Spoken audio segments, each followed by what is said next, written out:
Jaya Radha Madhava Kunja Vihari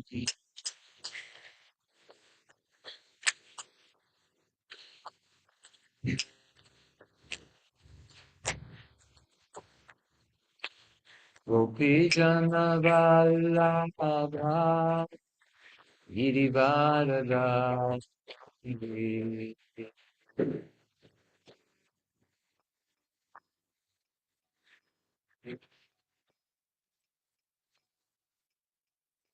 Gopi Jana Vallabha Girivarada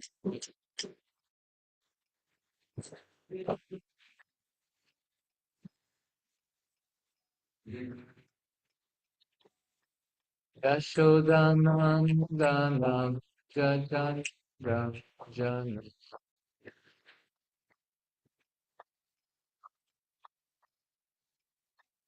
Yashodanandana Jajan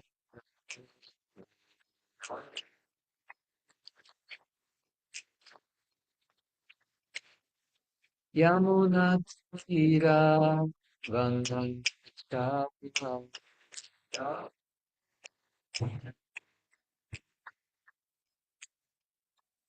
Yamuna Tira Vandan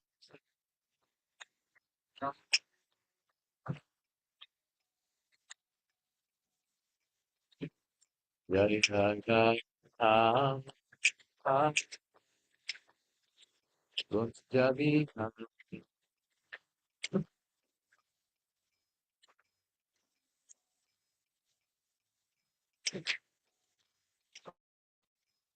Ayana Gunjabi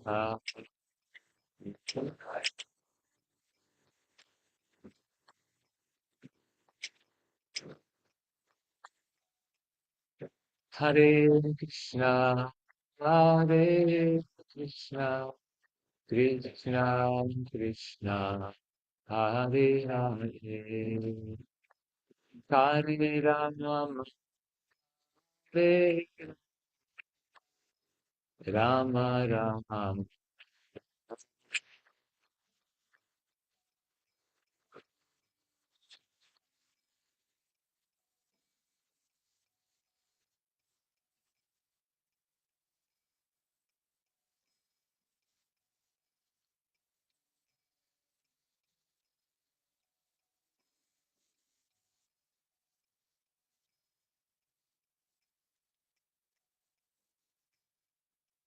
Hare Krishna Hare Krishna Krishna Krishna Hare Hare Hare Rama Hare Krishna Rama Rama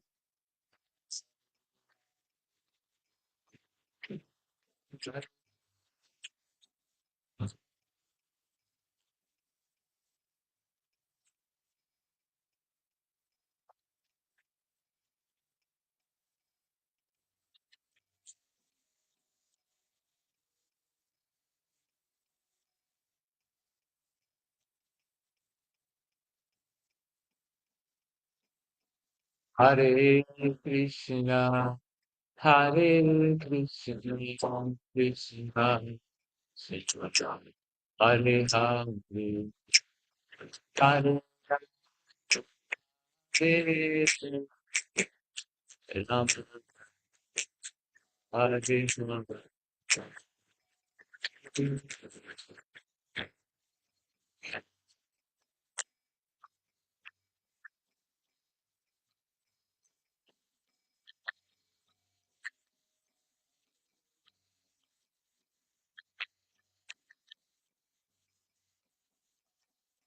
Hare Krishna Hare Krishna Hare Ram Hare Ram Hare Ram Ram Hare Ram Hare Krishna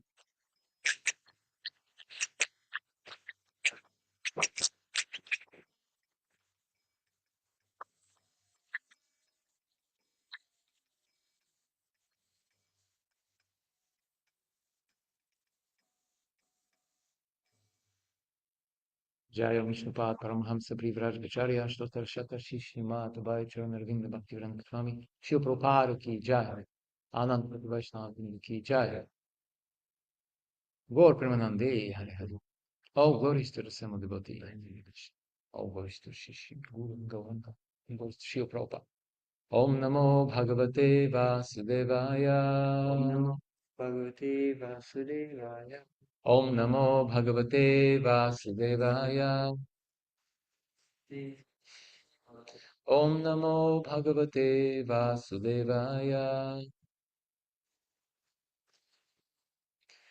Narayanam Namaskritya Naram Cheva Narottamam Devim Saraswatim Vyasam Tadojaya Mudiliyet. Before reciting Srimad Bhagavatam, which is the only means of conquest, one should offer from all bases to the personality of Godhead Narayana, to Narayana Rishi, the supremest human being, Mother Saraswati, the goddess of learning, and Sri Vyasadeva, the author. We are reading from Srimad Bhagavatam. Gauranga. Canto 7, Chapter 9. Prahlad pacifies Lord Nrsimhadev with prayers. Text 22.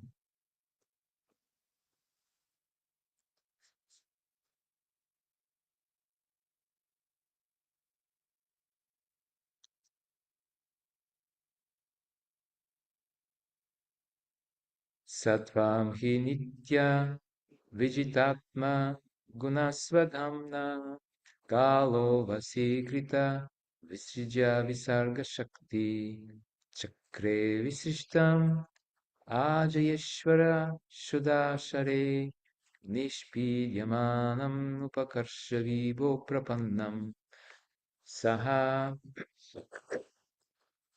That one, the supreme independent person who, though who through external energy has created the material mind, which is the cause of all suffering in this material world. Tvam, you are. He, indeed, Nitya, eternally. Vijita Atma, conquered. Guna, whose property of the intelligence. Svadamna, by your personal spiritual energy. Kalaha, the time element, which creates and annihilates. Vashikrita, brought under your control. Visrita, by which all effects. Visarga, and causes. Shakti, the energy.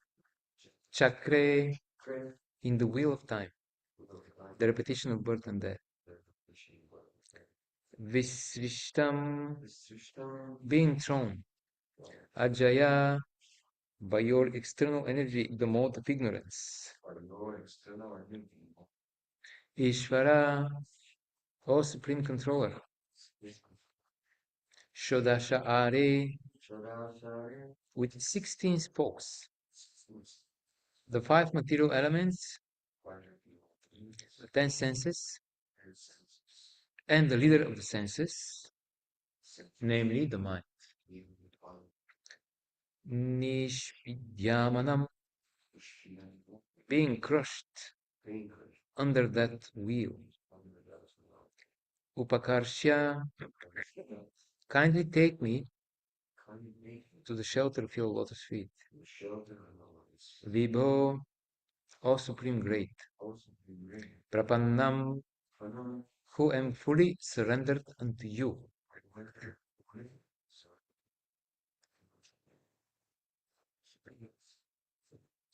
Translation and purport by His Divine Grace, Bhagavatam Arvinda Bhaktivedanta Swami Shil Prabhupada Ki Jai. My dear Lord, O Supreme Great, you have created this material world of 16 constituents, but you are transcendental to their material qualities. In other words, these material qualities are under your full control, and you are never conquered by them. Therefore, the time element is your representation. My Lord, O Supreme, no one can conquer you. As for me, however, I am being crushed by the wheel of time, and therefore I surrender fully unto you. Now kindly take me under the protection of your lotus feet. Purport. The wheel of material miseries is also a creation of the Supreme Personality of Godhead. But he is not under the control of the material energy. Rather, he is the controller of the material energy, whereas we, the living entities, are under its control. When we give up our constitutional position, Jivera Svarupahaya, Krishnera Nityadas, the Supreme Personality of Godhead creates this material energy and her influence over the conditioned soul. Therefore, he is the Supreme, and only he can deliver the conditioned soul from the onslaught of material nature. Mam eva ye prapadyante, mayam etam tarantite. Maya, the external energy, continuously imposes upon the conditioned souls the suffering of the threefold miseries of this material world. Therefore, in the previous verse, Prahlad Maharaj prayed to the Lord, "But for your lordship, no one can save me." Prahlad Maharaj has also explained that a child's protectors, his parents, cannot save the child from the onslaught of birth and death, nor can medicine and a physician save one from death, nor can a boat or similar means of protection save a person drowning in the water.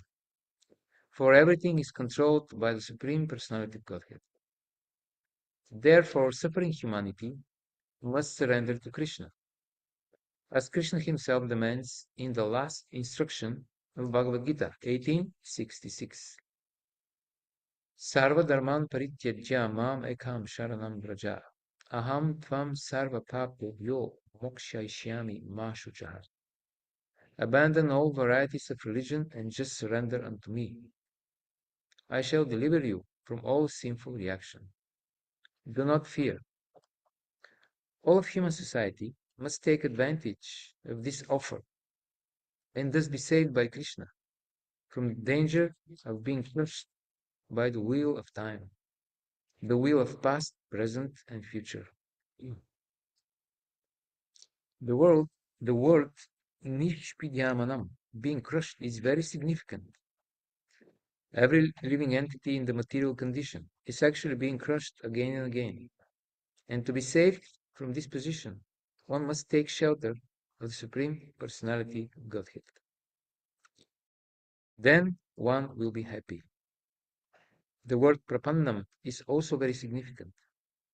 For unless one fully surrenders to the Supreme Lord, one cannot be saved from being crushed.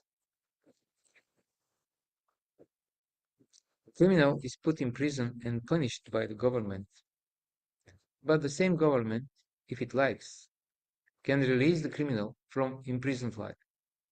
Similarly, we must know conclusively that our material condition of suffering has been allotted to us by the Supreme Personality of Godhead.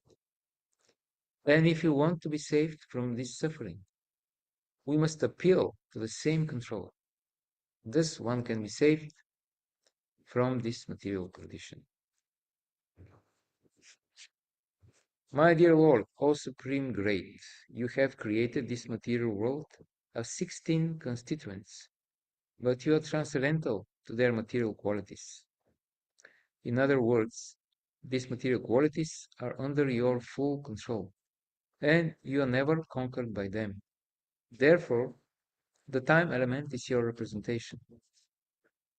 My Lord, O Supreme, no one can conquer you. As for me, however, I am being crushed by the wheel of time, and therefore I surrender fully unto you. Now, kindly take me under protection of your lotus feet. Mukam karoti vachalam, pangum langayati girim. Yat kripa tamaham bande Shri Gurun Dinatarinam.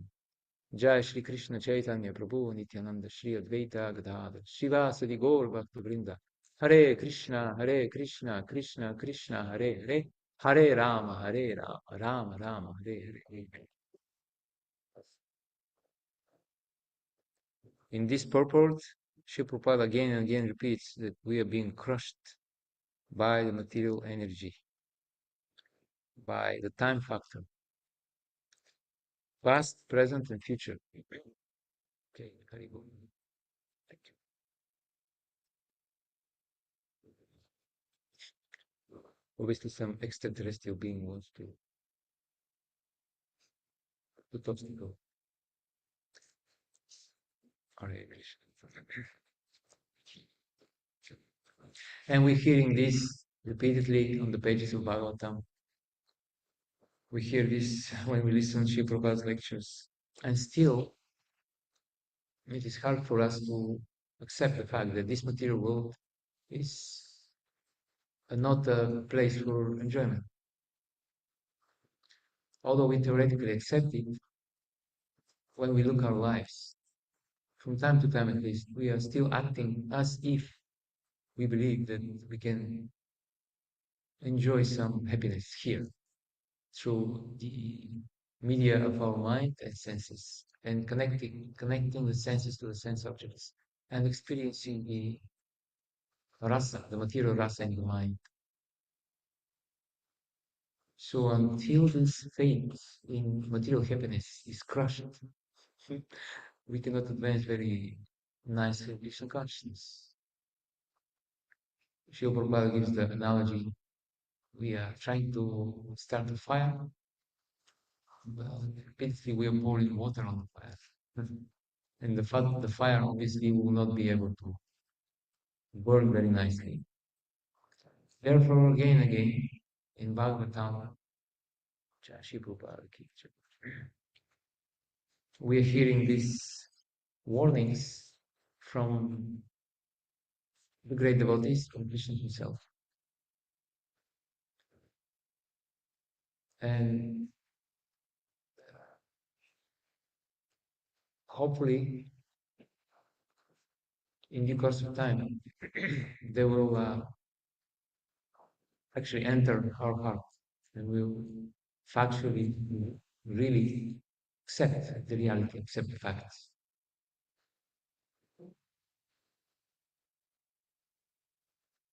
as they are. Srila Bhaktivinoda Thakur describes that there are different types of happiness, rasa. The lowest type is called jada rasa. This is the happiness which is experienced when the senses contact the sense objects. But it's very fleeting and very ephemeral, very short. And from Bhagavad Gita, Krishna says, Yehi samsparsha boga dukkha yuna evate adhyantavanta kauntiya nateshu ramate buddha. Those who are wise, they don't delight in this type of happiness because it has beginning and an end. And intelligent people, they want to enjoy real happiness, which is eternal. Ramanante yogino anante. And higher than this is what is called,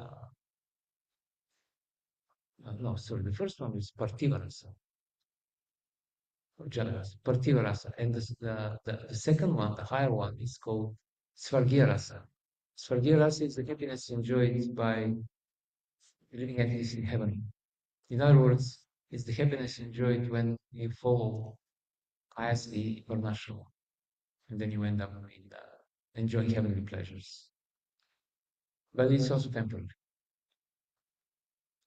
It's more subtle, it lasts longer, and people there, they drink somarasa, so it allows them to enjoy longer. However, in Bhagavad Gita, Krishna again says, Kshinya punya martelakam vishanti. Those who go to heaven enjoy there and they return back here on this planet, they gain ultimately only repeated birth and death. So the highest type of rasa is the real one, the Vaikuntha rasa, which is enjoyed by liberated living entities who have prema in the spiritual world. And this is the rasa of relationship with Krishna. And this one is eternal and it increases instead of decreasing.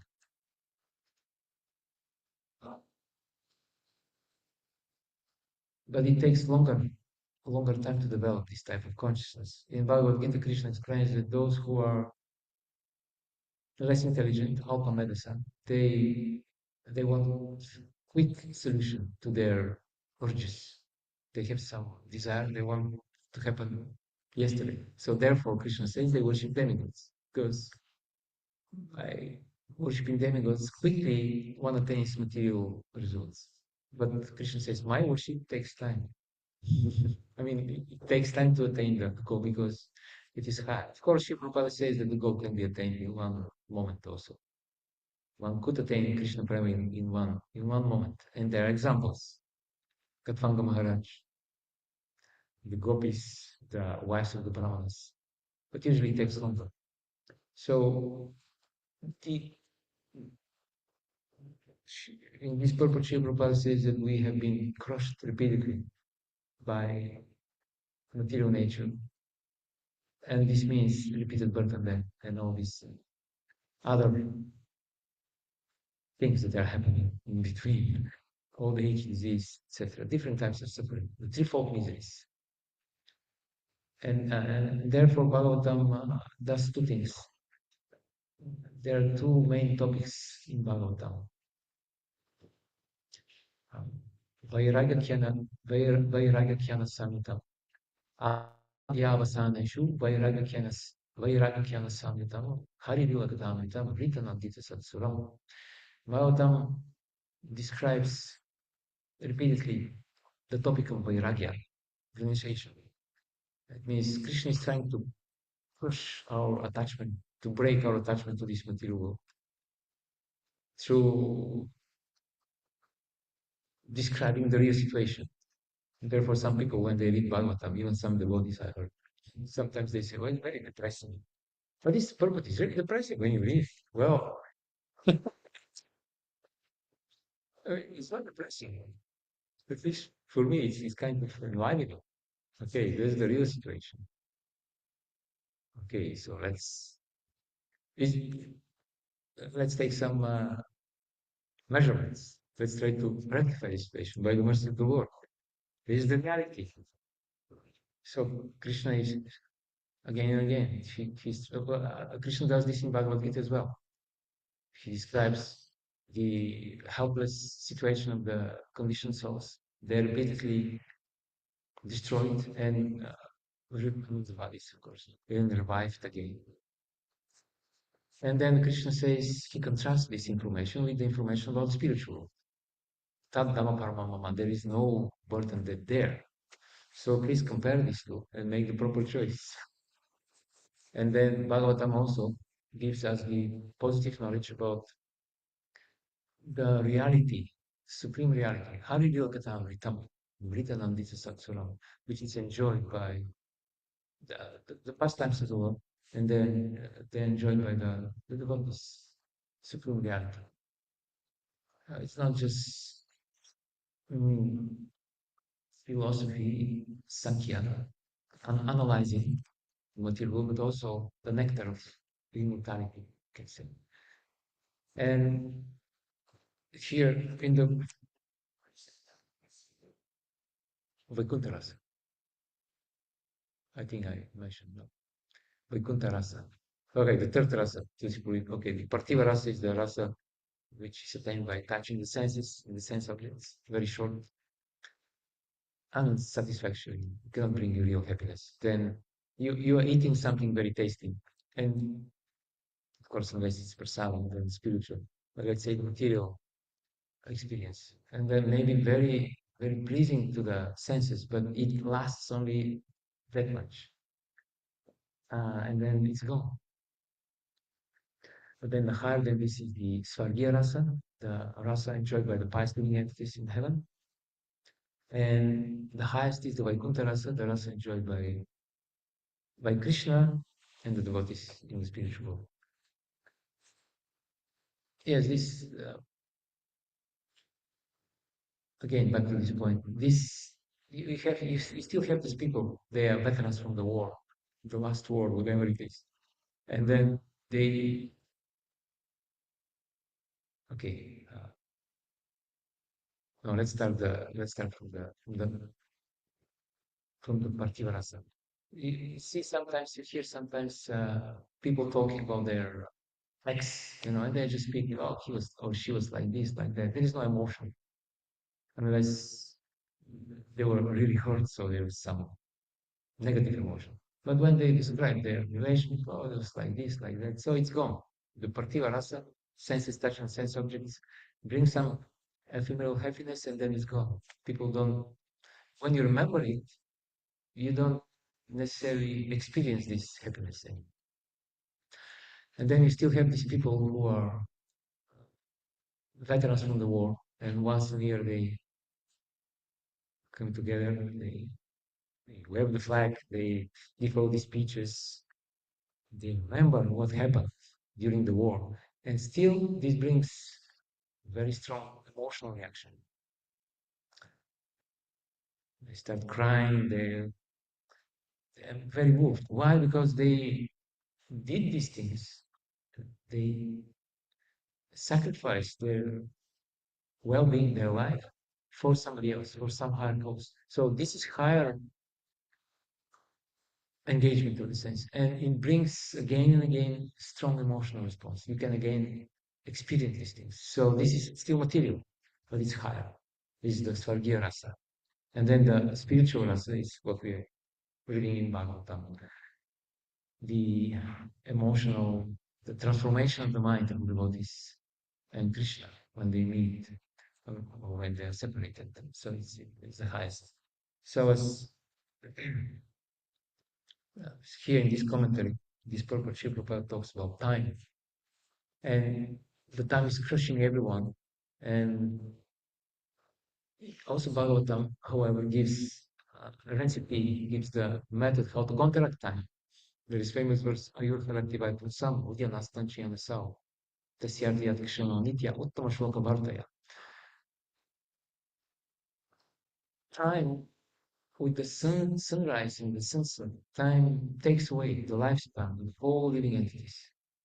So we are all enjoying early mornings and sunrises, beautiful. And some people are very romantic, they like the sunset. But what actually happens is that the time takes away our lifespan. And then Bhagavatam says, with only one exception, those who use their time to hear about the glorification of the Supreme Personality of Godhead, then in this case, sun doesn't take away their lifespan. And also, that means they are above the influence of time. Material time doesn't influence them. Because time has two functions. One is time is just facilitates rasa in the spiritual world. We know that there is no material time, but it doesn't mean that there is no morning, evening, and midday, and there is no night. That doesn't mean that the seasons don't change.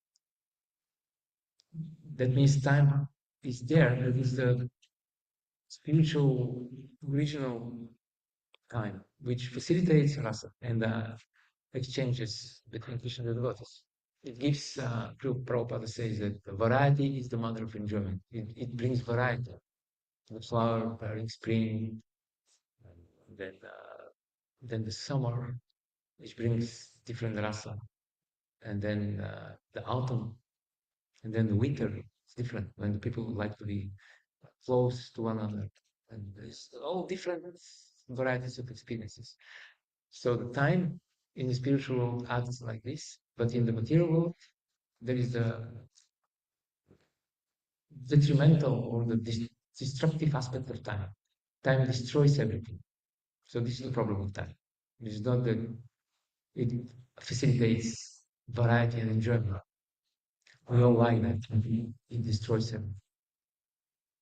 Therefore, when we hear about Krishna, then we are above the time. That means we don't claim our time. We don't wake up in the morning with the understanding that I'm the rightful proprietor of the next 24 hours of my day.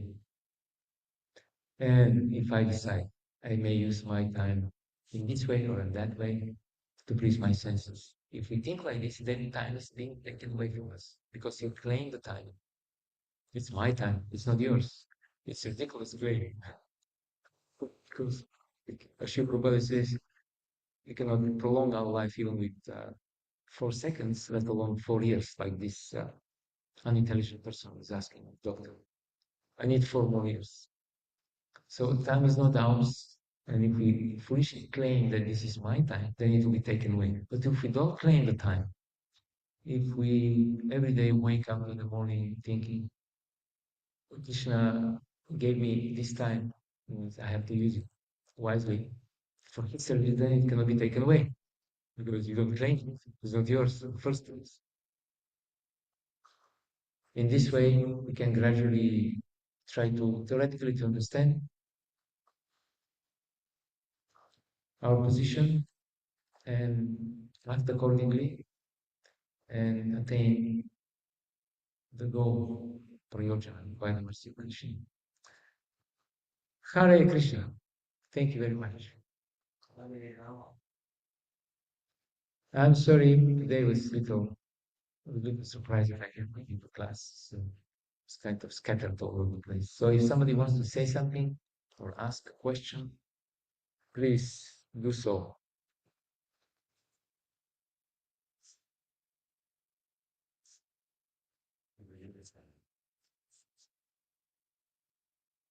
Hmm?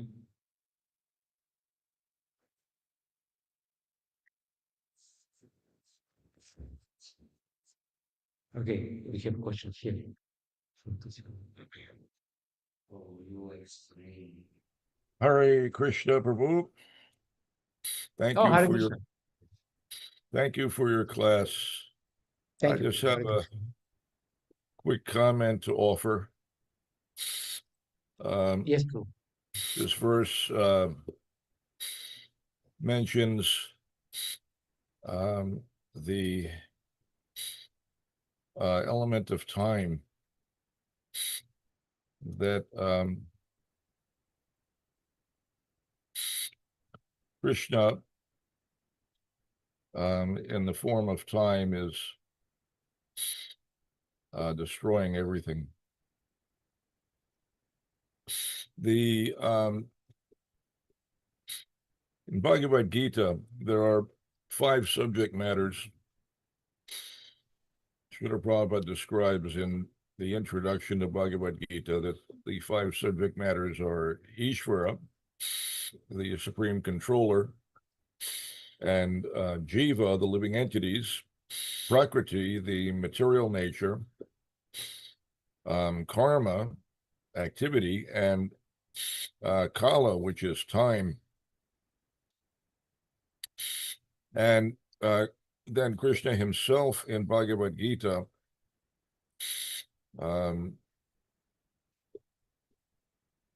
describes himself numerous times as actually being time, that he himself is time. He says that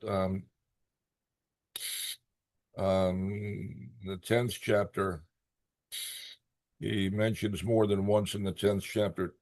Chapter 10, text 30, Krishna says, Paradashasmi daityanam kala kadatyam aham marganam cha magendroham vaitine yash japakshanam. That among the Daitya demons, I am the devoted Prahlad. Among subduers, I am time. Among beasts, I am the lion, and among birds, I am Garuda. So time is described as a subduer, and Krishna says that he is that subduing element, time.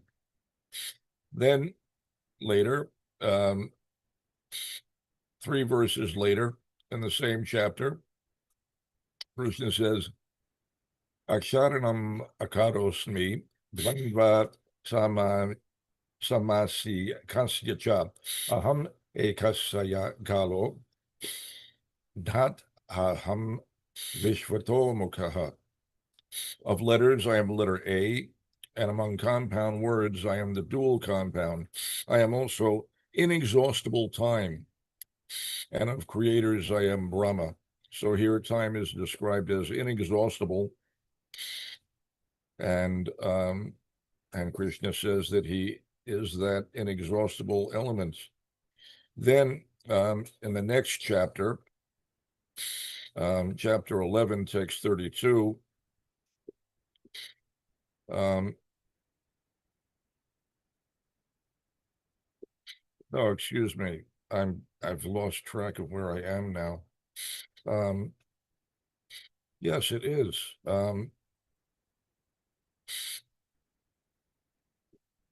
Krishna says that time I am, the great destroyer of the worlds, and I have come here to destroy all people.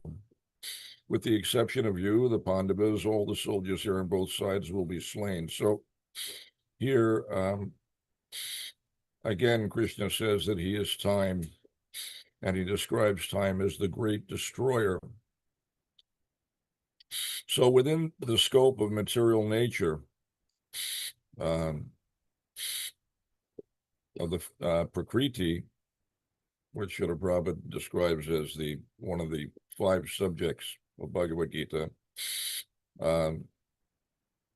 within that material nature, within that scope, time acts as a destroyer.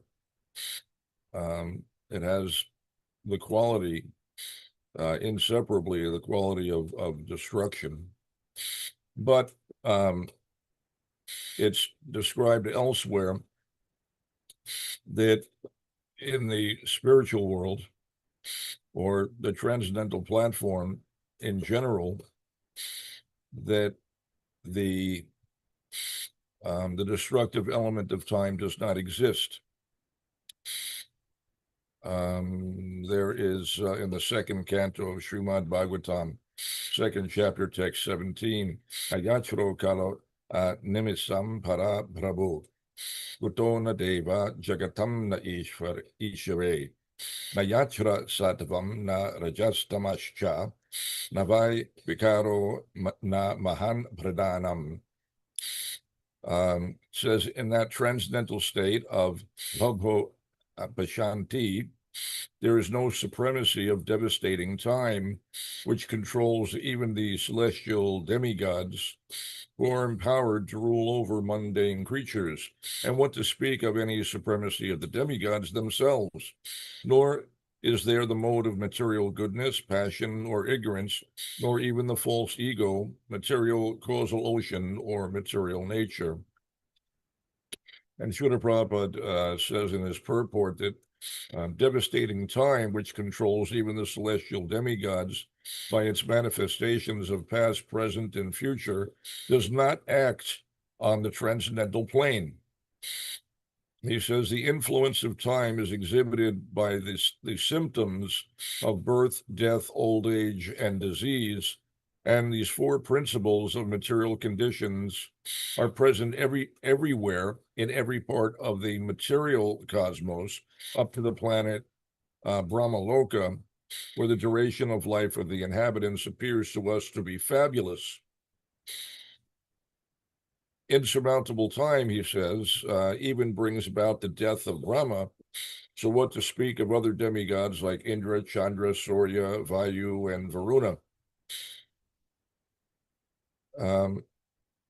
But then he says the astronomical influence directed by the different demigods over mundane creatures is also conspicuous by its absence.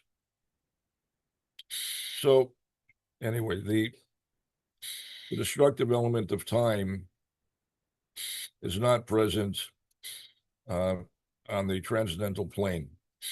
In order for there to be activity there must be time. Activity plays out over some increment of time. But in the transcendental plane, there is time may exist, but it has no destructive element. That aspect is absent. That's all I have to say. Hare Krishna. Hare Krishna, thank you for this. Reminded me about 11th chapter of Bhagavad Gita, where Krishna showed his universal form, and the description is that he showed past, present, and future simultaneously. Well, Krishna kind of compressed time for Arjuna. He gave him these special divine eyes, and Arjuna saw everything that exists, that existed, and that will exist in one place simultaneously. Very interesting. Yes, we have Kaliya Dhamana. Yes, Prabhu.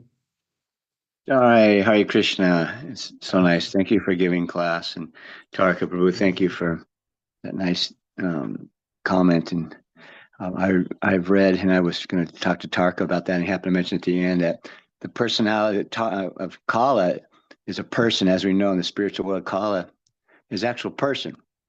Of course, there's no, there's not, his actions and activities are not present there in that form that we're familiar with, but it's an actual person. It's just so nice to think about, the more we hear from Srila Prabhupada and the Acharyas, it's all, everything's a person. Everything, the wind, everything. It's amazing. It's amazing. Thank you for your class. Thank you for being here, both of you. We really appreciate you. Hare Krishna. Hare Krishna. Yeah, interesting. And I guess in the spiritual world, the personification of time, you don't mind meeting him. While here, I don't think many people are eager to meet time in person. Okay, thank you, dear devotees. Granth Srimad Bhagavatam ki jai, Shri Prabhupada ki jai, Nitai Gaur Premanande.